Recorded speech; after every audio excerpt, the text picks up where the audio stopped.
서명수 TV입니다. 금일은 10월 18일 수요일 방송입니다.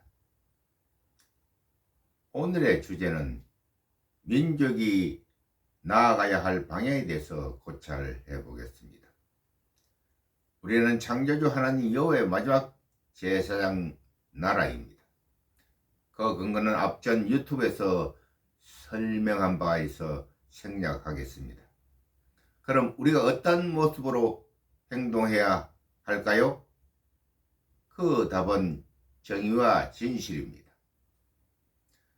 하나님께서는 박근혜 대통령의 불법 탄핵에 쳐다보고 있는 자를 옳다 할까요? 아닙니다. 반드시 그 책임을 물을 것입니다.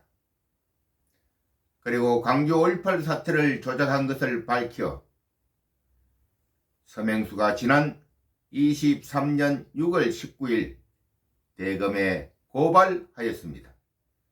그런데 아직까지 아무 조치도 하지 않은 자들이 우익이라 해야 할까요? 그들은 우익을 가정한 자익들이라 말해야 할 것입니다. 하나님께서는 죄를 범한 자를 반드시 처벌하신다는 사실을 알아야 할 것입니다. 지금까지 하나님이 살아계시며 처음과 끝이라는 사실을 설파하였습니다. 이것을 이해하지 못하는 자도 그의 길이 정해져 있다 할 것입니다. 말을 물가에 끌고는 갈 수 있어 물을 먹는 것은 말 자체가 해야 할 일인 것을 아시고 계실 것입니다. 세월호 사건이 인천 부두에서 수학여행을 간 학생들이 100여 명이 수장당한 결과 이것을 박근혜 대통령 탄핵의 밀미로 삼았습니다. 그러나 재판 결과 북한 정권과 남한 자익분자들의 사건 조작으로 결론이 났습니다. 그러나 판결은 단지 사건 선상에 있는 자들만 죄를 물어 그들의 죄로 한정한 사건을 정확히 밝혀내어야 할 것입니다. 제주 4.3 사건이 왜 민주화운동입니까? 그 이유를 밝혀내어 가부를 결정해야 할 것입니다.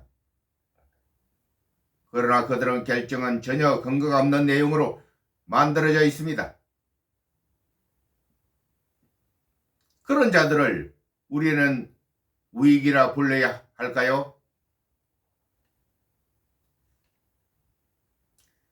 진실은 어디를 가나 진실이 되어야 합니다. 만일 그때 잘못 판결을 내린 것이면 그때 재판관까지 쳐버려야 할 것입니다. 그렇게 내린 것이 잘못이었다면 그의 주장을 들어 합리적이라고 수긍이 될 때 그들에게 면죄부를 줘야 할 것입니다. 모든 것은 국민 모두가 수긍할 수 있어야 올바른 판결이 될 것입니다. 문재인 정권에서 치러진 선거는 모두 부정선거라고 우익 인사들이 부정선거 정권을 가지고 고발하였습니다. 그런데 사법부는 왜 모른다고 할까요? 정의와 진실을 멀리하고 오직 단편적 현실에서만 우익을 저렇게 한다면 절반의 성공이라고 말할 수 있겠지요. 그러나 창조주 하나님 여호와께서는 아니 옳시다 할 것입니다. 문재인 정권이 추경을 1,000조를 썼다고 안철수 대통령 인수위원장이 기자의 질문에 답하였습니다. 그것이 진실이면 그들을 조사하여 사실을 밝혀내야 하지 않을까요? 그들은 범죄자인들입니다. 국민의 재산을 도둑질한 자들입니다. 동지 여러분, 우리는 정의와 진실을 가지고 모든 정책을 만들고 그것을 수행함으로써 진정한 국민을 위한 정권으로 재탄생해야 할 것입니다.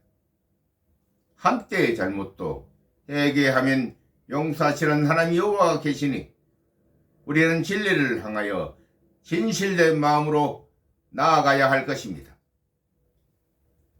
아멘.